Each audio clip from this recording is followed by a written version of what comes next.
नमस्कार दोस्तों, आप सबका स्वागत है मेरे YouTube channel study by S Kumar में। दोस्तों, आज हम लोग वैदिक संस्कृति या वैदिक सभ्यता के जो वस्तुनिष्ठ प्रश्न हैं, उस पर चर्चा करने जा रहे हैं। तो दोस्तों, हमारे यूट्यूब चैनल पर सभी विषय के वस्तुनिष्ठ या ऑब्जेक्टिव क्वेश्चन आंसर कराया जा रहा है। दोस्तों, ये हमारा 4 लेक्चर है, चौथा लेक्चर है।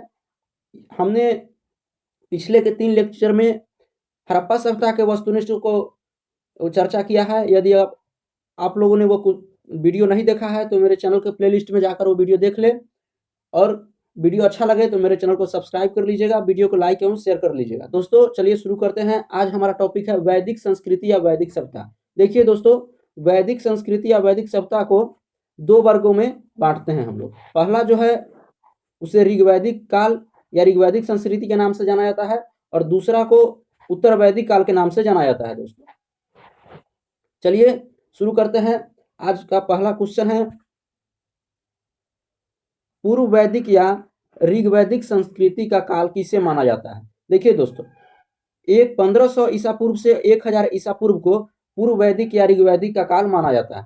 चलिए दोस्तों, दूसरा नंबर क्वेश्चन है, उत्तर वैदिक संस्कृति का काल किसे माना जाता है? दोस्तों, उत्तर वैदिक संस्कृति का काल 1000 ईसा पूर्व से 600 ईसा पूर्व को माना जाता है। दोस्तों, उत्तर वैदिक संस्कृति काल 1000 ईसा पूर्व से 600 ईसा पूर्व को माना जाता है।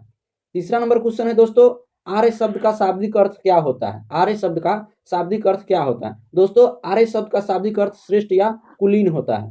चलिए दोस्तों, चौथा नंबर क्वेश्चन है आपका, प्रारंभिक आर्यों के बारे में निम्नलिखित कथनों में से कौन सा कथन सही नहीं है? दोस्तों, वे मुख्यतः नगरों में निवास करते थे, ये सही नहीं है।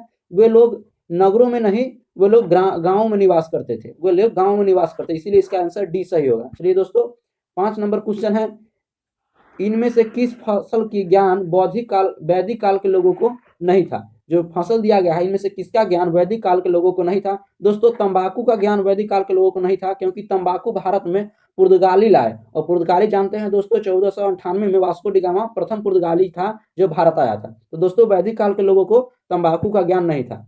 चलिए दोस्तों, छठा नंबर क्वेश्चन है, उत्तर वैदिक काल के देव विरोधी या ब्राह्मण विरोधी धार्मिक अध्यापकों को किस नाम से जाना जाता था? उत्तर वैदिक काल के देव विरोधी या ब्राह्मण विरोधी धार्मिकों को किस नाम से जाना जाता था? दोस्तों, उसे श्रमण कहा जाता था, उसे श्रमण कहा जाता था। दोस्तों, चलिए 7वां नंबर क्वेश्चन है, वैदिक गणित के महत्वपूर्ण अंग है, वैदिक गणित के महत्वपूर्ण अंग सुलभ सूत्र को माना जाता है। दोस्तों, सुलभ सूत्र को वैदिक गणित का महत्वपूर्ण अंग माना जाता है। दोस्तों, 8वां नंबर क्वेश्चन है, किस वेद में प्राचीन वैदिक युग की संस्कृति के बारे में सूचना दिया गया है? किस वेद में प्राचीन वैदिक संस्कृति के बारे में सूचना दिया गया है? दोस्तों, प्राचीन वैदिक संस्कृति के बारे में ऋग्वेद में सूचना दिया गया है। चलिए दोस्तों, 9 नंबर क्वेश्चन देखते हैं, निम्नलिखित में से किसे उत्तर वैदिक काल में लिखे गए ग्रंथों का सही क्रम है? यानी उत्तर वैदिक काल में जो ग्रंथ लिखा गया उसमें सही क्रम में किसे सजाया गया? दोस्तों, इसका ए है, क्योंकि पहले वेद लिखा गया, फिर ब्राह्मण ग्रंथ लिखा गया, फिर आरण्यक, और फिर उपनिषद लिखा गया। वेद 4 है, ऋग्वेद, सामवेद, यजुर्वेद और अथर्ववेद। दोस्तों, चलिए 10वां नंबर क्वेश्चन देखते हैं, वेदों की संख्या कितनी है? दोस्तों, वेदों की संख्या 4 है, वेदों की संख्या 4 है, ऋग्वेद, सामवेद, यजुर्वेद और अथर्ववेद। दोस्तों, 11 नंबर क्वेश्चन है, कौन से 3 वेद संयुक्त रूप से यत्री या वेदत्री कहलाते हैं?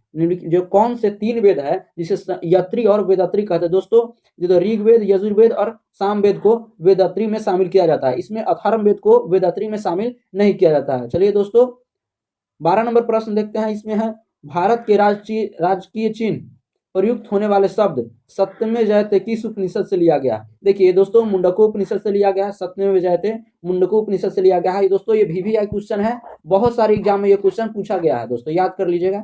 चलिए 13 नंबर क्वेश्चन दोस्तों, ऋग्वैदिक आर्यों का मुख्य व्यवसाय क्या था? ऋग्वैदिक आर्यों का मुख्य व्यवसाय दोस्तों पशुपालन था, पशुपालन था। दोस्तों, चलिए 14 नंबर क्वेश्चन है,